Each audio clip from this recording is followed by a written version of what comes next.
Bonjour et bienvenue au journal de la CAN sur Vision 24 TV. Le mercredi 18 janvier 2024 se joueront les deuxièmes rencontres de la poule A au stade Alassane Ouattara des Bimpé. À partir de 14 h, la Guinée-Bissau et la Guinée équatoriale seront aux prises pour espérer passer le premier tour de la compétition.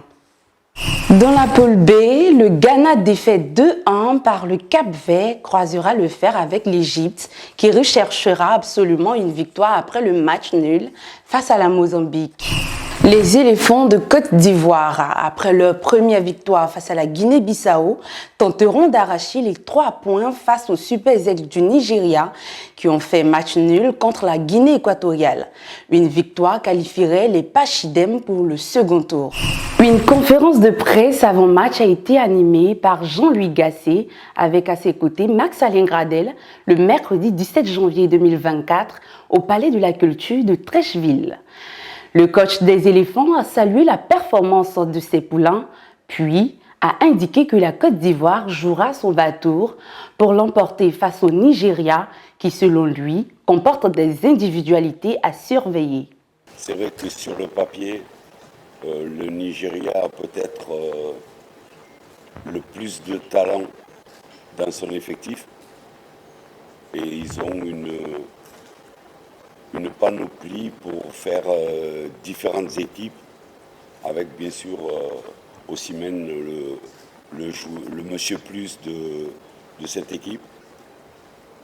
Nous, on a un collectif qui doit monter son niveau de jeu par rapport à notre premier match. On est au courant des individualités.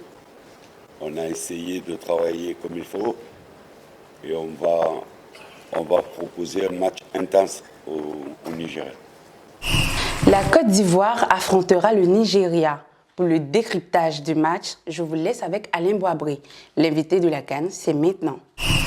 Pour sa deuxième prestation pour cette CAN 2023, la Côte d'Ivoire affrontera le Nigeria dans le groupe A. Et pour en parler, je reçois Barthélémy Badeouli, qui est consultant sportif à Vision 24 TV. Bonjour Barthélémy. Bonjour M. Boisbré. Alors, la Côte d'Ivoire affronte le Nigeria. On a suivi le premier match.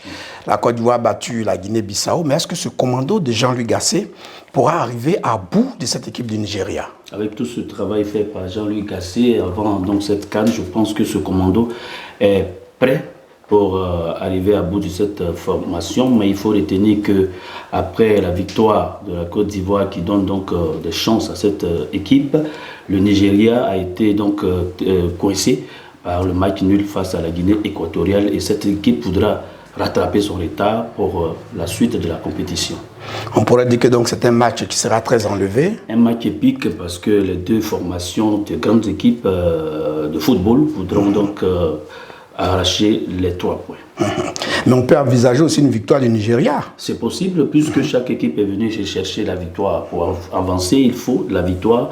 Mais bon, avec la Côte d'Ivoire qui est pays organisateur, ça ne serait pas facile. Mais est-ce que cette équipe de Côte d'Ivoire rassure véritablement les Ivoiriens? La retouche certainement de Jean-Luc Gasset qui va certainement mettre en selle Sébastien Haller. Je pense que cette formation voudra continuer dans la même lancée après donc cette première victoire. Pour le premier match contre la Guinée-Bissau, on a senti quelques fébrilité du côté de la défense de la Côte d'Ivoire.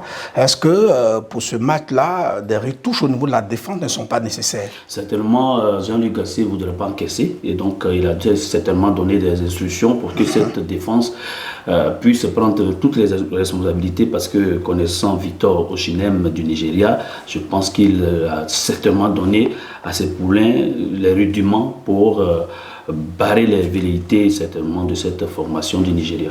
Alors il a souligné au cours de la conférence de presse qu'il y a des individualités à surveiller. C'est une équipe qui parfois fait bloc.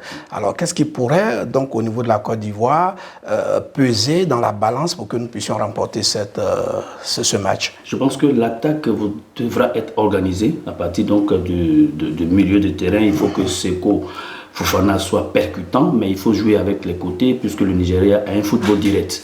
Donc je pense qu'il faut beaucoup vraiment servir l'attaque et je pense qu'on pourra avoir donc la faille pour marquer des buts. Merci Barthélémy d'être venu sur le plateau en tant que consultant sportif. Voilà, c'est la fin de cette émission. On souhaite beaucoup de chance à la Côte d'Ivoire qui affronte donc dans quelques heures l'équipe du Nigeria et nous espérons que au terme des 90 minutes, la Côte d'Ivoire sortira vainqueur de ce match.